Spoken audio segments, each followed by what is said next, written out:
तो दोस्तों आज हो गया 4 अगस्त 2022। यूपी समेत देश दुनिया की सभी ताज़ा बड़ी खबर लिखा है सिर्फ आपके लिए। चलिए फटाफट खबर शुरू करते हैं। उससे पहले चैनल को अब तक सब्सक्राइब ना किया हो तो फटाफट चैनल को सब्सक्राइब कर दें, लाइक कर दें, शेयर कर दें ताकि इसी तरह की खबर आप हर रोज देख सकें। चलिए शुरू करते हैं आज की पहली बड़ी खबर। बुधवार को बाबुल सुप्रियो ने पश्चिम बंगाल सरकार में कैबिनेट मंत्री के रूप में शपथ लेने के बाद केंद्र की मोदी सरकार पर हमला बोला है। उन्होंने कहा है कि 8 साल में मोदी सरकार ने किसी भी बंगाली को कैबिनेट मंत्री नहीं बनाया है। आपको बता दें कि बाबुल सुप्रियो मोदी सरकार के पहले कार्यकाल में केंद्रीय मंत्री रह चुके हैं। वहीं मोदी सरकार के नए कार्यकाल में जगह नहीं मिली, जिसके बाद उन्होंने भाजपा छोड़ी और सितंबर 2021 में टीएमसी ज्वाइन की। उन्होंने अप्रैल में टीएमसी से बालीगंज निर्वाचन क्षेत्र जीता था। उत्तर प्रदेश के मुख्यमंत्री योगी आदित्यनाथ से समाजवादी पार्टी के राष्ट्रीय महासचिव राम गोपाल यादव की मुलाकात पर सियासी पारद चढ़ता जा रहा है। राम गोपाल यादव की अपने ही घर में घेराबंदी हो गई है। पहले भाई शिवपाल सिंह यादव ने हमला किया तो अब बहू अपर्णा यादव ने निशाना साधा है। आपको बता दें कि राम गोपाल यादव की मुख्यमंत्री योगी आदित्यनाथ से मांग को लेकर अपर्णा यादव ने कहा कि यूपी में कानून का राज है और न्याय व्यवस्था सभी के लिए बराबर है। कर्नाटक पहुंचे राहुल गांधी को लेकर लिंगायत मठ के एक महंत ने भविष्यवाणी करते हुए कहा है कि वो भारत के प्रधानमंत्री बनेंगे। हालांकि इसके तुरंत बाद मठ के मुख्य महंत को इसमें हस्तक्षेप करना पड़ा। उन्होंने कहा है कि ये सब कहने के लिए यह उचित जगह नहीं है। आपको बता दें कि कांग्रेस नेता राहुल गांधी इस समय कर्नाटक दौरे पर है। इस दौरान उन्होंने पार्टी नेता डीके शिव कुमार और केसी वेणुगोपाल के साथ चित्रदुर्ग में मठ का दौरा किया। केरल के मल्लपुरम का रहने वाला एक शख्स शिहाब पैदल ही हज यात्रा पर निकल गया है। अपनी पैदल हज यात्रा में Shihab Pakistan, Iran, Iraq, Kuwait होते हुए सऊदी अरब में दाखिल होंगे। इस यात्रा में फिलहाल शिहाब अभी राजस्थान के उदयपुर पहुंचे हैं। रास्ते में पड़ने वाले हर शहर में शिहाब का स्वागत करने वालों की भीड़ इकट्ठा हो जा रही है, जिससे पुलिस को काफ़ी मशक्कत करनी पड़ रही है। आपको बता दें कि केरल से सऊदी अरब के मक्का शहर की दूरी लगभग 8,460 किलोमीटर की है, जिसे शिहाब पैदल ही तय कर रहे हैं। सड़क परिवहन एवं राजमार्ग मंत्री नितिन गडकरी ने बुधवार को राज्यसभा में खुद को भारत में टोल टैक्स का जनक कहा है। हालांकि इसके पीछे उन्होंने एक 32 साल पुराना किस्सा भी सुनाया है। गडकरी उच्च सदन में कुछ सवालों के जवाब दे रहे थे। इस दौरान उन्होंने कहा कि वो देश में एक्सप्रेसवे पर पथ कर के जनक है, क्योंकि उन्होंने ही 32 साल पहले 1990 के दशक में इस तरह की पहली सड़क बनाई थी। तब वो महाराष्ट्र में मंत्री थे। नेशनल हेराल्ड मामले में ईडी ने बड़ी कार्रवाई करते हुए यंग इंडिया लिमिटेड का कार्यालय सील कर दिया है। इसके अलावा कांग्रेस मुख्यालय और राहुल गांधी के आवास पर भी सुरक्षा कड़ी कर दी गई है। ईडी के एक्शन को लेकर पहले से ही आक्रोशित कांग्रेस नेताओं ने केंद्र सरकार पर प्रतिरोध की राजनीति करने का आरोप लगाया है। कांग्रेस के कई वरिष्ठ नेता मुख्यालय पहुंचे और बैठक के बाद प्रेस कॉन्फ्रेंस कर भाजपा सरकार पर हमला बोला है। चुनाव से पहले किए जाने वाले मुफ्त योजनाओं के वादों को लेकर सुप्रीम कोर्ट ने बुधवार को अहम टिप्पणी की है। सुप्रीम कोर्ट ने कहा है कि चुनाव प्रचार के दौरान मुफ्त रेवड़ी बांटने के वादे एक गंभीर आर्थिक समस्या है। इस समस्या से निपटने के लिए एक संस्था की जरूरत है। सुप्रीम कोर्ट ने इसको लेकर चुनाव आयोग और सरकार के साथ ही कांग्रेस नेता और वरिष्ठ वकील कपिल सिब्बल से भी सुझाव मांगे हैं। राजधानी दिल्ली में बीजेपी सांसद मनोज तिवारी को बिना हेलमेट बाइक चलाना महंगा पड़ गया है। दिल्ली पुलिस ने सांसद और वाहन मालिक के खिलाफ कुल 41,000 रुपए का चालान काट दिया है। आपको बता दें कि मनोज तिवारी को 21,000 रुपए का चालान भरना होगा, तो वहीं वाहन मालिक पर 22,000 रुपए का फाइन लगाया गया है।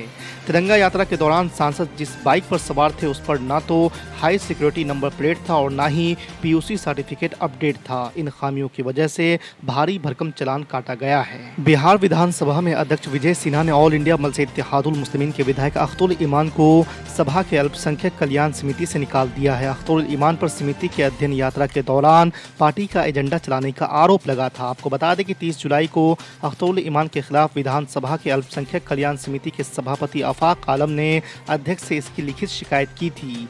आफाक की शिकायत पर जांच में आरोप सही पाए जाने पर मंगलवार को विजय सिन्हा के आदेश पर अख्तरुल ईमान को समिति से निकाल बाहर कर दिया गया है। झारखंड में शिक्षक भर्ती के एक मामले में सुप्रीम कोर्ट ने अहम टिप्पणी करते हुए हाई कोर्ट के फैसले को बरकरार रखा है। सुप्रीम कोर्ट ने कहा है कि आरक्षण की वजह से शिक्षा की गुणवत्ता से समझौता नहीं किया जा सकता है। दरअसल आपको बता दें कि झारखंड सरकार ने 13 अनुसूचित जिलों में सरकारी स्कूलों में शिक्षकों के सभी पद अनुसूचित जनजाति के लिए आरक्षित कर दिए थे। इसके बाद गैर अनुसूचित जनजाति के लोगों ने झारखंड हाई कोर्ट में अपील की थी। सुप्रीम कोर्ट ने भी हाई कोर्ट के फैसले को बरकरार रखा है। मंगलवार को दिल्ली में मंकी पॉक्स का तीसरा मामला सामने आया है। देश में अब तक मंकी पॉक्स के कुल 8 मामले सामने आ चुके हैं। देश में गहराते मंकी पॉक्स के मामले के बाद सरकार ने हालांकि संसद में बयान दिया है और कहा है कि हालत काबू में है और सरकार तमाम प्रभावी कदम उठाने जा रही है। इस बीच सीरम इंस्टीट्यूट के CEO आधार पूनावाला ने कहा है कि मंकी पॉक्स बीमारी के लिए टीका खोजने के लिए शोध चल रहा है। महाराष्ट्र में कैबिनेट का विस्तार जल्द ही किया जाएगा, इस पर चर्चा चल रही है। राज्य के मुख्यमंत्री एकनाथ शिंदे ने मंगलवार को पुणे में ये बात कही है। इस दौरान उन्होंने फसल ऋण बांधों में पानी की किल्लत, कोरोना की स्थिति और बूस्टर डोज की समीक्षा की। इसके बाद मीडिया से बात करते हुए उन्होंने सभी सवालों के जवाब दिए। यही नहीं, कैबिनेट विस्तार को लेकर भी कहा है कि जल्द ही मंत्रिमंडल का गठन किया जाएगा। प्रधानमंत्री नरेंद्र मोदी के भाई प्रहलाद मोदी अपने संगठन की मांगों को लेकर जंतर मंतर पर धरने पर बैठ गए। आपको बता दें कि वो all India fair price shop dealers federation के उपाध्यक्ष हैं। प्रहलाद के साथ संगठन के कई अन्य सदस्य भी हाथों में पोस्टर लेकर जंतर मंतर पर नारे लगाते हुए दिखे।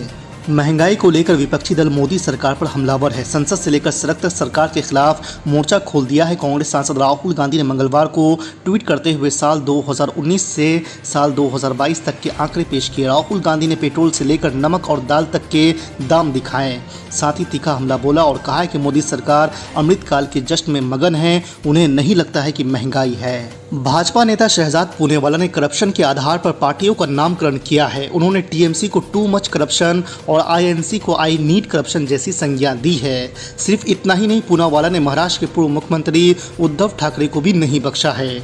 आपको बता दें कि शहजाद पूनावाला ने इन दलों द्वारा केंद्र एजेंसियों की कार्रवाई पर उठाए जा रहे सवालों के जवाब में ये बातें कही हैं। उत्तर प्रदेश के मुख्यमंत्री योगी आदित्यनाथ ने कहा है कि खेलों के विकास और खिलाड़ियों के प्रोत्साहन के लिए प्रदेश सरकार का खजाना खुला हुआ है। ओलंपिक, एशियन गेम्स, कॉमनवेल्थ आदि प्रतियोगिताओं में पदक विजेता प्रदेश के खिलाड़ियों को राजपत्रित अधिकारी के रूप में नियुक्ति की स्वीकृति दी जा चुकी है। इसके साथ ही पदक विजेताओं पर लाखों करोड़ रुपए की धन वर्षा भी की जा रही है। ये सिलसिला थमेगा नहीं। समाजवादी पार्टी के अध्यक्ष अखिलेश यादव ने मंगलवार को जेवर विधानसभा सीट से भाजपा विधायक धीरेन्द्र सिंह के साइकिल दुर्घटना में घायल होने की खबरों पर भाजपा पर निशाना साधा है। आपको बता दें कि अखिलेश यादव ने हिंदी में ट्वीट किया है कि अब भाजपा ही कहेंगे कि हमारे विधायक जी गड्ढे में गिरे नहीं, बल्कि गड्ढे का गहन अध्ययन करने के लिए गहराई में उतरे हैं। बिहार में नीतीश कुमार सरकार जाति गणना की तैयारी में लग गई है। सबसे खास बात है कि इस गणना में सरकार सिर्फ लोगों की जाति ही नहीं बल्कि उनकी इनकम का भी हिसाब लेने की तैयारी में है। सूत्रों की माने तो सर्वे जब से शुरू किया जाएगा तो उसमें जाति के साथ ही साथ लोगों की आय और आर्थिक हालत को लेकर भी डाटा लिया जाएगा। ऑल इंडिया मजलिस इत्तेहादुल मुस्लिमीन के प्रमुख असदुद्दीन ओवैसी ने जयपुर में जमकर केंद्र सरकार और आरएसएस पर निशाना साधा है। ओवैसी ने कहा है कि वो दिन दूर नहीं जब श्रीलंका की तरह यहाँ भी हालत बन जाए, जनता प्रधानमंत्री आवास में घुस जाए। यहाँ तक कि राष्ट्रीय सुरक्षा सलाहकार अजीत डोभाल भी एमआईएम प्रमुख के निशाने पर रहे। आपको बता दें कि जयपुर में आयोजित टॉक जर्नलिज्म के फाइनल सेशन में असदुद्दीन ओवैसी ने चर्चा की। इस दौरान उन्होंने भारत की श्रीलंका से तुलना भी की। राज्यसभा के सभापति एम वेंकैया नायडू ने सोमवार को वित्त मंत्री निर्मला सीतारमण द्वारा सदन में सोनिया गांधी को लेकर दिए गए कुछ बयानों को हटा दिया है। आपको बता दें कि सीतारमण ने कांग्रेस सांसद अधीर रंजन चौधरी की राष्ट्रपति टिप्पणी को लेकर सोनिया गांधी से माफी की मांग की थी। इसको लेकर सदन में काफी हंगामा भी हुआ। इससे पहले राज्यसभा में नेता प्रतिपक्ष मल्लिकार्जुन खड़गे ने मांग किया था कि केंद्रीय मंत्री पीयूष गोयल और निर्मला सीतारमण द्वारा कांग्रेस अध्यक्ष सोनिया गांधी के बारे में 28 जुलाई को की गई टिप्पणी को सदन की कार्रवाई से निकाला जाना चाहिए।